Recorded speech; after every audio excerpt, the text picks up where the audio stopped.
समस्त मातृ शक्तियों भाई बंधुओं सादर जय श्री कृष्ण। आप सभी का बहुत बहुत स्वागत है आपके अपने ही चैनल एस्ट्रो गुरुजी में। मित्रों, यदि आपने अभी तक हमारे चैनल को सब्सक्राइब यदि नहीं किया हो तो अभी सब्सक्राइब कर लें और बेल आइकन को अवश्य दबाएं, जिससे हमारे अगले आने वाले नए वीडियो की नोटिफिकेशन सबसे पहले आपके पास पहुँचे। आप नित्य नई नई ज्ञानवर्धक जानकारियाँ व नित्य का राशिफल हमारे चैनल से प्राप्त करते रहें। तो मित्रों, आज आपको हम बताने जा रहे हैं एकादशी व्रत की संपूर्ण विधि और इससे जुड़े कुछ खास नियम आज आपको हम बताएंगे, क्योंकि एकादशी का व्रत यदि पूर्ण विधि और श्रद्धा और नियम के साथ किया जाता है तो इस व्रत का संपूर्ण फल हमें मिलता है। भगवान श्री हरि की विशेष कृपा भी हमको मिलती है, हमारी मनोकामनाएं भी पूरी होती है। तो व्रत उपवास का महत्व हर देश में होता है और हर धर्म व्रत के लिए आदेश देता है, क्योंकि इसका जो विधान होता है आत्मा और मन की शुद्धि के लिए ही होता है। व्रत एवं उपवास करने से ज्ञान शक्ति में वृद्धि होती है तथा सद्विचारों की शक्ति हमें मिलती है। व्रत उपवास में आहार का त्याग एवं सात्विक भोजन का विधान होता है, इसलिए व्रत आरोग्य दीर्घ जीवन की प्राप्ति का सबसे उत्तम साधन होता है। तो जो व्यक्ति नियमित व्रत उपवास करते हैं उन्हें उत्तम स्वास्थ्य तथा दीर्घ जीवन की प्राप्ति के अलावा इस लोक में सुख तथा परमात्मा के श्री चरणों में स्थान मिल जाता है। तो नारद पुराण में व्रतों की महिमा को बताते हुए ऐसा लिखा है कि गंगा जी के समान कोई तीर्थ नहीं है और माता के समान कोई गुरु नहीं है, भगवान विष्णु जी के जैसा कोई देवता नहीं है और व्रत उपवास जैसी कोई तपस्या नहीं है।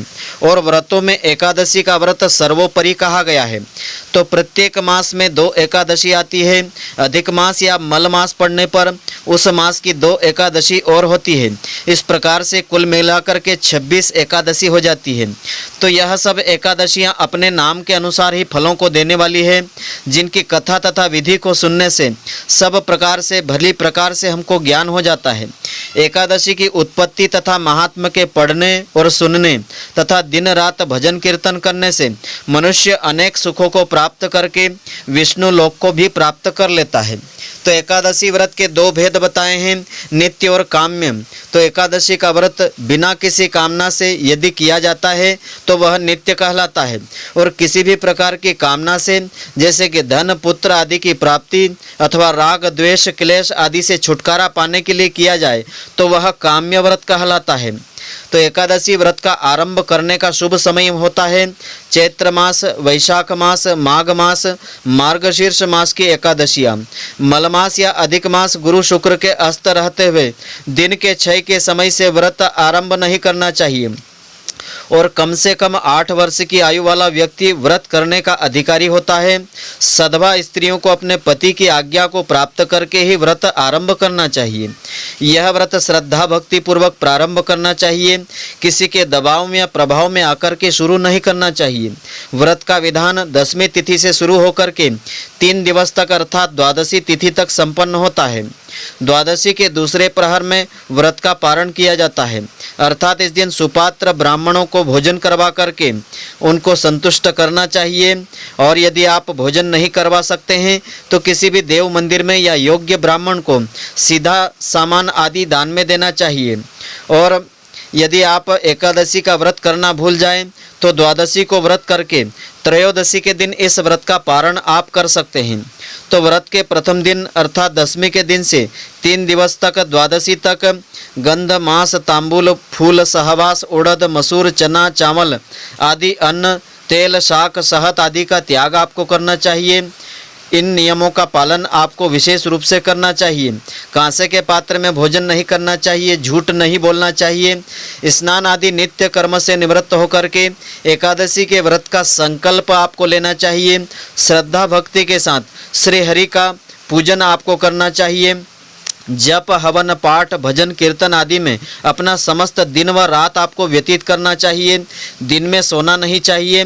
व्रत करने वाला यदि अशक्त दुर्बल हो रोगी हो तो दूध फल औषधि आदि का सेवन कर सकता है। तो इस प्रकार व्रत करते हुए जब भी आपकी इच्छा हो व्रत का उद्यापन करके इस व्रत को आप समाप्त कर सकते हैं। तो व्रत का उद्यापन किसी योग्य आचार्य के द्वारा आपको करवाना चाहिए। इसमें 26 ब्राह्मण दंपतियों को भोजन करवाना चाहिए और अपने सगे संबंधियों, परिवार तथा इष्ट मित्रों को भोजन करवा करके स्वयं भोजन करना चाहिए। दान दक्षिणा, इसमें गौदान आदि करने का विशेष महत्व होता है। विधि पूर्वक योग्य आचार्य के द्वारा शास्त्र की विधि के अनुसार इसका उद्यापन कराने से इस व्रत की सिद्धि आपको मिलती है। तो एकादशी के दिन सागार का विशेष विधान होता है। जिस दिन जो सागार लेना होता है, केवल उससे रहना कठिन यदि हो तो सबसे पहले ग्रास में विशेष सागार को लेकर के उसके बाद शाकाहार या फलाहार आपको ले लेना चाहिए। उत्पन्ना की तिथि को गुड़ आपको लेना चाहिए और बादाम भी आप ले सकते हैं। मोक्षदा एकादशी को बिल्वपत्र, सफला एकादशी को तिल और गुड़ आप ले सकते हैं। पुत्रदा एकादशी को गाय का दूध, षटतिला एकादशी को तिल की या गजक की पट्टी, जया एकादशी को गूंद की गिरी आप ले सकते हैं। विजया एकादशी को सिंगाड़े, आमल की एकादशी को आंवला, पापमोचनी एकादशी को चिरौंजी और कामदा को लौंग, वरुथिनी एकादशी को खरबूजा, मोहिनी एकादशी को गौमूत्र, अपरा एकादशी को ककड़ी, निर्जला एकादशी को आम, योगिनी एकादशी को मिश्री और देवशयनी एकादशी को दाक मुनक्खा, कामिका एकादशी को गाय का दूध, पुत्रदा एकादशी को गुड़ और अजा एकादशी को बादाम, छुहारे आदि आप लें। और परिवर्तिनी एकादशी यानी वामन एकादशी को ककड़ी और इंद्रा एकादशी को तिल गुड़, पापांकुशा एकादशी को सवाम और रमा एकादशी को केला, प्रबोधिनी एकादशी को काचरा और पद्मिनी एकादशी, परमा एकादशी को ऋतु के अनुसार आपको सागार लेना चाहिए। तो इस प्रकार से एकादशी का व्रत का विधान है और इस दिन के खास नियम इस प्रकार से है। एकादशी के दिन आपको क्रोध नहीं करते हुए मधुर वचन ही बोलना चाहिए, सत्य वचन बोलना चाहिए। एकादशी का व्रत उपवास करने वालों को दशमी के दिन से ही लहसुन, प्याज आदि, दाल आदि का निषेध आपको करना चाहिए। इन वस्तुओं का प्रयोग आपको नहीं करना चाहिए। रात्रि को पूर्ण ब्रह्मचर्य का पालन करना चाहिए। भोग विलास से आपको दूरी बनाए रखना चाहिए। एकादशी के दिन प्रातःकाल लकड़ी का दातुन नहीं करें। नींबू, जामुन या आम के पत्ते लेकर के चबा लेना चाहिए और उंगली से कंठ स्वच्छ करना चाहिए। वृक्ष से पत्ता तोड़ना वर्जित होता है, अतः स्वयं गिरा हुआ पत्ता लेकर के उसका सेवन आप कर सकते हैं। और यदि यह संभव नहीं हो तो पानी से 12 बार कुल्ला आप कर सकते हैं। फिर स्नान आदि करके किसी भी देव मंदिर में जा कर के गीता जी का पाठ आपको स्वयं करना चाहिए अथवा योग्य ब्राह्मण से पाठ करवाना चाहिए, उसका श्रवण आपको करना चाहिए। फिर प्रभु के सामने इस व्रत का संकल्प आपको लेना चाहिए कि आज मैं चोर, पाखंडी, दुराचारी मनुष्य से बात नहीं करूंगा और न ही किसी का दिल दुखाऊंगा। रात्रि को जागरण करके भजन कीर्तन आदि में समय व्यतीत करूंगा और उसके बाद ओम नमो भगवते वासुदेवाय इस द्वादशाक्षर महामंत्र का यथाशक्ति अधिक से अधिक संख्या में जाप करना चाहिए। भगवान श्री राम, कृष्ण, नारायण आदि भगवान विष्णु जी के सहस्त्र नाम का पाठ आदि इस दिन करना चाहिए। इसका अनंत गुना फल मिलता है। भगवान विष्णु जी का स्मरण करके प्रार्थना करें और कहें कि हे त्रिलोकीनाथ, मेरी लाज आपके हाथ में है, अतः मुझे इस व्रत को पूरा करने की शक्ति आप प्रदान करें। और यदि भूलवश किसी निंदक या गलत व्यक्ति से आपकी बात हो जाए तो भगवान सूर्य नारायण जी के दर्शन करके धूप दीप नैवेद्य श्री हरि के सामने अर्पण करके उनसे क्षमा याचना आपको कर लेना चाहिए। एकादशी के दिन घर में झाड़ू आपको नहीं लगाना चाहिए, क्योंकि इससे चींटी आदि सूक्ष्म जीवों की मृत्यु हो जाती है, इससे पाप लगता है। इस दिन बाल और नाखून आपको नहीं कटवाना चाहिए। इस दिन अधिक आपको नहीं बोलना चाहिए। अधिक बोलने से मुख से न बोलने वाले शब्द भी अनायास निकल जाते हैं, इसलिए अधिक से अधिक मौन व्रत आपको धारण करना चाहिए। इस दिन यथाशक्ति आपको दान करना चाहिए, किंतु स्वयं किसी का दिया हुआ अन्न आदि ग्रहण नहीं करना चाहिए। और दशमी के साथ मिले हुए एकादशी वृद्ध एकादशी मानी जाती है, यह शुभ नहीं होती है। और वैष्णवों को योग्य द्वादशी मिली हुई एकादशी का व्रत ही करना चाहिए। त्रयोदशी आने से पूर्व ही इस व्रत का पारण आपको कर लेना चाहिए।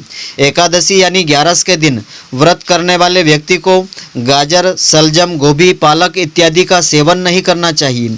केला, आम, अंगूर, बादाम, पिस्ता इत्यादि अमृत फलों का सेवन इस दिन आप कर सकते हैं। और प्रत्येक वस्तु को प्रभु को भोग अर्पण करके उसमें तुलसी दल छोड़ करके स्वयं ग्रहण करना चाहिए। और द्वादशी के दिन ब्राह्मणों को मिष्ठान्न, दक्षिणा, वस्त्र, फल आदि दे करके संतुष्ट करना चाहिए। तो कैसे आरंभ हुआ एकादशी का व्रत? भगवती एकादशी कौन है? इस संबंध में पद्म पुराण में कथा है। एक बार पुण्य श्लोक धर्मराज युधिष्ठिर को लीला पुरुषोत्तम भगवान श्री कृष्ण ने समस्त दुखों, त्रिविध तापों से मुक्ति दिलाने और हजारों यज्ञों के अनुष्ठान की तुलना करने वाले, चारों पुरुषार्थों को सहज ही देने वाले एकादशी व्रत करने का निर्देश दिया था। इस व्रत को करने से जीवन के सारे दुख कष्ट समाप्त हो जाते हैं और पापों का नाश हो जाता है और उपवास करने वाला दिव्य फलों को प्राप्त कर लेता है।